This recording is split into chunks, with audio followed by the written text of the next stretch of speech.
சின்ன மருமகள் அடுத்த வார எபிசோடில் பார்த்தீங்கன்னா, தமிழ்ச்செல்விக்கு பிறந்தது 2 குழந்தை. அதில 1 வந்து பெண் குழந்தை, 1 ஆண் குழந்தை. ஆண் குழந்தைய தூக்கிட்டு நேரா போய் சேதுபதி கல்யாணத்துக்கு போறாங்க. அங்க போன அப்பதான் பார்த்தீங்கன்னா, குழந்தைய வந்து எல்லாரும் முன்னாடியும் வச்சு, "இது உன்னோட குழந்தை. நீ தான் எடுத்து வளர்க்கணும்." அப்படின்னு சொல்றாங்க. "இந்த குழந்தையோட பொறுப்பு உன்னோடு தான். யாராவது இந்த குழந்தைய ஒரு நிமிஷத்துல தூக்கல. இங்க நடக்கிறதே வேற." அப்படிங்கிறாங்க.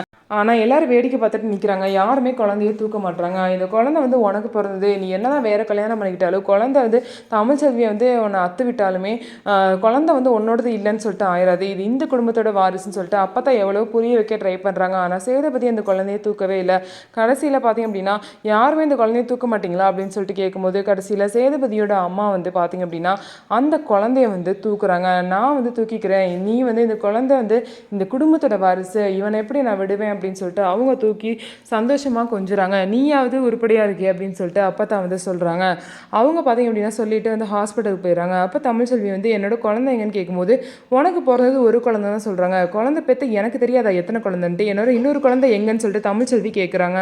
"இன்னொரு குழந்தை எங்கே போய் சேரணுமோ அங்கே போய் நான் சேர்த்துட்டேன்" அப்படின்னு சொல்லிட்டு பாட்டி சொல்லும்போது, "உங்களுக்கு என்ன உரிமை இருக்குது என் குழந்தைய எங்கேயோ போய் கொடுக்க?" அப்படின்னு சொல்லிட்டு தமிழ்ச்செல்வி கிளம்புறாங்க.